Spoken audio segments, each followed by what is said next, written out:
First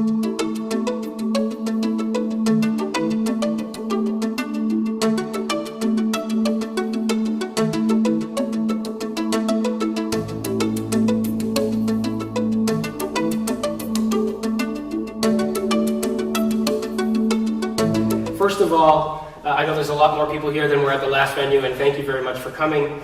I asked a question at the last event, and I'm going to ask it again because it's pretty important. Quickly, put up your hand if you work for the Canada Revenue Agency. Oh, you put your hand up. Why did you do that? Anyways, the point of the question is very simple. Because these strategies are, very proprietary, and we certainly don't necessarily want the Canada Revenue Agency to know about them. I'm just joking a little bit, but the fact of the matter is, tax planning there is a creative nature of tax planning. Of course, everything has to be legal and within the rules, but it depends on how you look at things. And in your business, it depends on how you look at things. And every day you wake up to look at things potentially a little bit more strategically, a little bit more creatively. So, and the other thing I want to say is that you're all very brave, because it's 9:13 in the morning and we're talking tax. So thank you very much for doing that. Okay, I decided to do a bit of a case study. I think a case study is important because you need to understand some facts so that the things that I talk about theoretically relate to something, and hopefully they resonate a little bit with the situation of your business. So here's our case study very quickly. We've got Mr. A, who owns the company, 100% of ABC Company. He bought it in 1996 for $500,000. At that time, the business was grossing about $5 million and earning about $100,000 of profit. The company's grown, now has revenue of $12.5 million, pre-tax profit of $500,000. That's after a salary to Mr. A of $300,000. There's $1 million of retained earnings. He thinks the company's worth about $2 million today, assuming he gets to draw out the retained earnings for all of those for your exit strategy. Mrs. A left the workforce a few years ago, but here we go, folks, income splitting at its finest. Of course, Mrs. A is on the payroll and earns a salary of $50,000. We'll talk about that. There's 4 kids, 21, 19, 17, and 14. The 2 oldest ones attend university out of town. And not surprisingly, Mr. A wants out of the business in about 5 years and wants to sell the company for at least $6 million cash. Now, that is a case study scenario that may or may not completely resonate with you, but certainly that is the objective of lots of business owners, and certainly Cafe is a wonderful venue for business owners to build their companies and hopefully sell it with the grand exit strategy. Here's my question. How much of those proceeds are you going to end up in your jeans after the sale? That's something that you got to think about along with the exit strategy. And there's a few other things to think about as we go forward as well. So let's get started.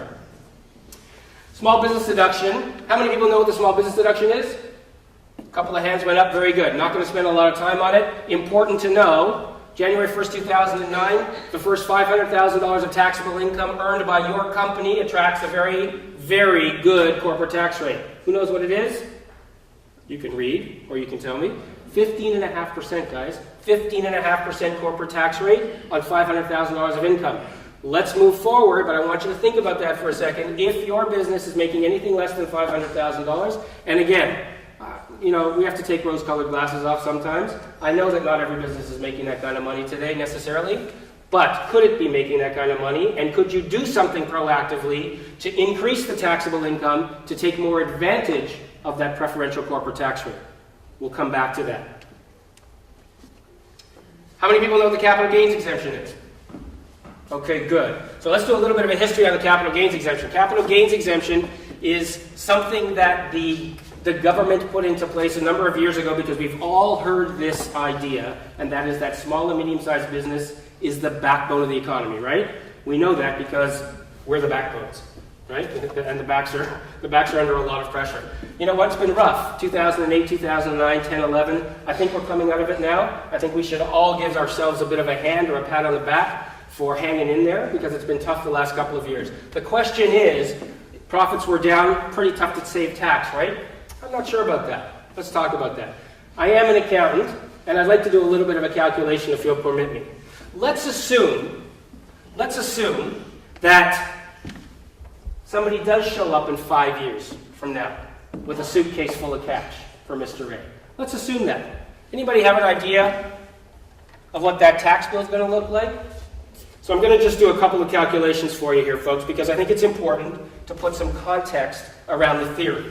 So, Mr. A is going to sell his company for $6 million proceeds, right? Let's just do a quick tax calculation. What's his cost? How much did he buy the shares for? $500,000, right? You're welcome to throw this stuff out. Capital gains exemption on a sale. What's the capital gains exemption? The government said if you own a small business corporation and it qualifies for the capital gains exemption, when you sell the shares of that company, you get to claim the first, how much? $750,000 tax-free. Last budget from 2 or 3 weeks ago, that actually went up to $800,000, effective very shortly, assuming that gets royal assent. So that's pretty cool. You build a business, you sell it, the first $750,000 or $800,000 tax-free gain. Not bad, right? So let's do the calculation. This is what he sold it for. This is his cost. Let's assume he gets the capital gains exemption. Right now it's $750,000. So that leaves, somebody's going to help me with the math, $4,750,000. The capital gain is included in your income at what percentage? Capital gains are preferential, so only half the gain is included in your taxable income, right? If you have a stock portfolio and you buy $1,000 worth of Coke shares, and they go up to $5,000, so you sell them, you've got a $4,000 gain. But the $4,000 doesn't go on your tax return, only half of that does, and then you pay tax at your marginal rate. So the same thing with the shares of your company.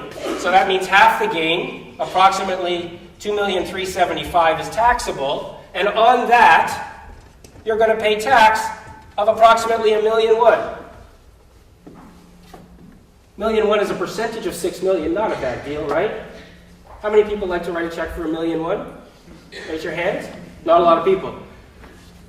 That's assuming you got the $6 million. How many people have sold a business recently? Not too many. How many people want to sell their businesses soon? Wow, everybody must be making a ton of money. So let's hold on to the businesses. It's a good idea. Bottom line is, a lot of businesses sell today, and I'm sure Andrew will back me up on this, and that is that most people don't get a check for 100% of the proceeds of the sale on closing. Doesn't always happen. Earn out, got to stay for 2 years, got to make sure you hit numbers, etc., etc. Even if the cash is there, this is a heck of a lot of money to pay in tax. How do we change that reality? Let's assume the price is the price. The cost doesn't change unless the tax regime changes and the tax rate changes. The only potential variable is the capital gains exemption, but there's one lifetime exemption per person. So how do we change the reality? Yes? Add family members. How many people want to give shares in their company to their 19-year-old? Put up your hand. Exactly. Scary thought, right? How do you do it? You had one answer? Wow. Do you work for an accounting firm, sir? Sorry. Okay, good. That's the last question you'll be answering. Unless, of course, I say something wrong, then you're free to correct me. Okay, so let's assume he does that. So what do we got? We got Mr. A that owns a company, ABC. Right? So what do? How do we get a trust in? We can't just hand shares to family members, right? Because there's value in this asset. If you hand shares to somebody, particularly a related person, the government says, hey, you've had a transaction, my friend, at fair market value. Therefore, you have to pay tax. And I don't think my 19-year-old is going to give me $6 million or $2 million or whatever it's worth today just to own shares, so that we can hopefully get a capital gains exemption in the future. Bottom line is we take the shares that Mr. A owns, we freeze them at the current value, which in our case study was $2 million. We exchange those shares for preferred shares or special shares equal to $2 million. And then we add a discretionary family trust into the mix. Don't have the time to go through the details, but the bottom line of that is the future growth of the common shares are owned by the trust, and the trust has beneficiaries of Mr. and Mrs. A, the 4 kids, future sons-in-laws, daughter-in-laws, not sure about that, future grandchildren, etc., etc. Why do we do that? Well, let's take a look at a quick recalculation. What if we did that? We know that Mr. A froze his shares. What was the value he said today? $2 million, right? So he's got a $2 million proceeds of disposition. His cost is still $500,000. He claims his capital gains exemption of $750,000. He's left with a capital gain of $750,000. Half is taxable, and he's going to pay tax of approximately $170,000, give or take. There's another $4 million of proceeds in our scenario, right? Where do they go? They go to the owner of the common shares. Who owns the common shares? The trust. The trust. Beautiful. Actually, I am happy you're here. The family trust, right? So the $4 million goes to the trust. The trust allocates that gain out to the beneficiaries. There's no cost of the shares. We've got Mrs. A and 4 kids, 5 beneficiaries at the current capital gains exemption of $750,000. That's $3,750,000. Leaves a capital gain of $250,000. Half is taxable. Tax about $60,000. Total tax bill under this scenario, $230,000. Which one of those do you like better? Right? $800,000 difference on tax on exit. You can do a few things when you sell your company for an extra $800,000. Now, there's lots of things to talk about. Handing your kid $750,000 at age 19. There's lots of things to talk about. So I get that. Bottom line is should I do the transaction? Notwithstanding accounting, tax, and legal fees to take you from where you are today, owning 100% of your company, to this scenario, notwithstanding that, which is not insignificant, do I do this? I'd say I'm not sure. Not sure. $800,000. Well, how many people know that someone's going to show up 5 years from now with $6 million in a suitcase? In 2007, may have been a different story. Fall of 2008 hit, the world changed, right? So we got to think about that.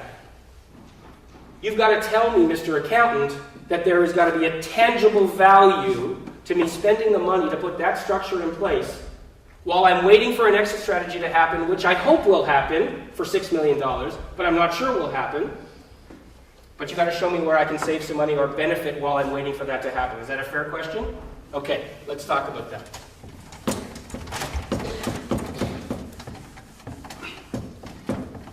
Can somebody invent a whiteboard that cleans itself? That would be a great invention, by the way. I would pay for that. Okay, let's take off the rose-colored glasses. How many companies that were making $500,000 after a $300,000 salary to Mr. A and $50,000 to Mrs. A in 2007 were making the same amount of money in 2008, 9, 10, and 11? Probably not too many. What happens if the company loses a client, gets exposed to foreign currency risk? Pick your poison, guys. But the income of the company went down to $150,000, which happened to many, many companies, or even in the loss. What's the deal? Well, let's take a look at the reality of this company's total tax bill right now. Right now, the company has corporate income of $150,000. Remember that small business rate of 15.5%? So they're paying tax on that $150,000. Mr. A is taking a salary, right? How much? $300,000. You know what the tax on $300,000 is at graduated wage? $120,000. Some CPP that's being paid. Mrs. A's got a salary of $50,000 and $9,000 of tax is being withheld with CPP. What's the total tax bill today? Total tax bill for the reality of this company and the family is $161,600, which is the corporate tax plus the personal tax on those salaries. And the net that they're living off of, which is the salary less the tax and CPP, is $216,000. Now, let me tell you very quickly a little story, 6.5 minutes left, of what's going on at the Canada Revenue Agency. That's why I asked if anybody was here. A couple of years ago, they decided to have a little project, and the project was, at the end of February, what did you do as business owners? Would you submit to the government? T4s, right? For all your employees for the calendar year ending January to December 2012. T4s go in paper or electronically. They go into the computer, and they do a database sort, and they say, please print out a list of all the companies that have T4s issued to people with the same last name. Data sort, right? No big deal. Innocuous little question. List comes out, gets handed out to all the junior auditors. Here's what they do. Junior auditor calls up ABC Company, says, hi, and you're, oh, by the way, the 22-year-old receptionist, the bubbly receptionist that you hired with the great customer relationship management skills, answers the phone, hi, ABC Company, and the auditor says, can I speak to Mrs. A? And the receptionist giggles and says, Mrs. A doesn't work here. Do you know what that means? Do you know what that means? It means an audit, right? How many people want to have an audit? Now that's a good thing not to put your hand up for. Yeah, audits are problems. Old days when audits were segregated between GST, PST, QST if you did in Quebec, and tax and everything else, those days are gone. They're all sitting around, they're all capable to audit every single thing. So what part of our job is to mitigate risk. So if you're paying salaries to family members who do not work in the company, do not provide services for that salary, salaries have to be reasonable. Reasonability is determined based on the quantum of work provided for the salary received. In this case, Mrs. A doesn't work at the company. I'm sure that that is not the situation with anybody in this room.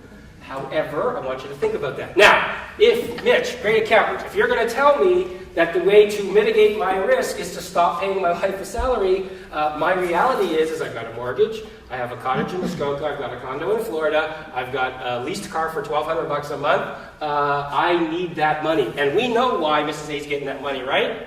Because she's getting a $50,000 salary. How much is the tax? Approximately $9,000. If that same 50 is taken off her and put on Mr. A, what's the tax on that same 50,000 when it's piggybacked on top of his current 300,000? The tax is about 24 grand because it's taxed at the top rate. What's the top tax rate in the province of Ontario on salary?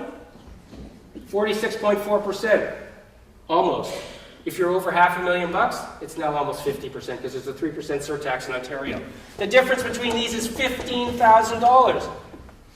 Of course we know why Mr. A is doing that. Because he's getting $15,000 a year. And what else is he getting every year? Because Mrs. A now has earned income. What can she do? What can she do? What can she contribute to help retirement? RSPs, right? What if she has childcare expenses? Not in this case, but what if she has them? Spouse with a lower income has to have earned income to claim childcare expenses. Very, very important. Okay.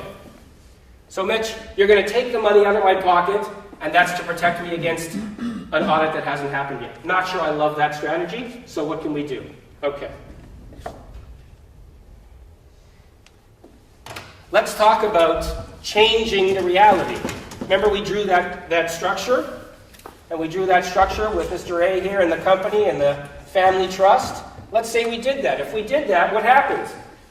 And the income was reduced to $150,000. What if Mr. A and Mrs. A discontinued their salaries January 1st? No more salaries. Salaries are an expense to the company, right? Reduces the bottom line, right? If we don't have $350,000 of salaries anymore, how much is the income of the company? Goes up to $500,000, right? Okay, let's see what our tax bill is today, and let's see what it would be if we change things. Tax bill today is, we went through that a second ago. What happens if we introduce Mrs. A into the scenario as a shareholder, either through the trust or a separate class of shares, and we eliminate the salary? Now the income of the company is $500,000, so we're maximizing every dollar of that very preferential 15.5% corporate tax rate on $500,000. Taxing the company $77,500. Mr. A and Mrs. A still have to live, right? And by the way, I haven't had too much luck telling people that they should reduce the money they take out of their company and therefore their lifestyle in order to save taxes. So let's assume that Mr. A and Mrs. A must have the same amount of after-tax income to live on after we do our tax review. So if Mr. A and Mrs. A take the only other form of remuneration that you can take other than salary and bonus as a shareholder, and that is as a dividend because they are shareholders, if they take $132,500 of each in dividends, and that's the only source of income that they have, which is likely the case for most small and medium-sized business owners, the tax is $24,375. What's the scenario look like? If you do the math on those dividends less the tax, exactly the same $216,250 they were living off before on the salary situation. What's our total tax under this scenario? Total tax is the corporate tax of $77,500, the personal tax $24,000 each. Total tax payable is $126,250. How much was our tax payable in the previous situation when they were on salaries? $161,000. Savings? $35,000. $35,000. We're talking about a company who got hammered and their income is down to $150,000. Mr. A is still maintaining his salary because they have to live. Mrs. A is maintaining her salary. They have a risk with CRA. This is an interesting solution.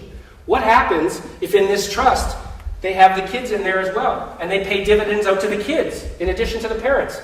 Take a look at the math very quickly.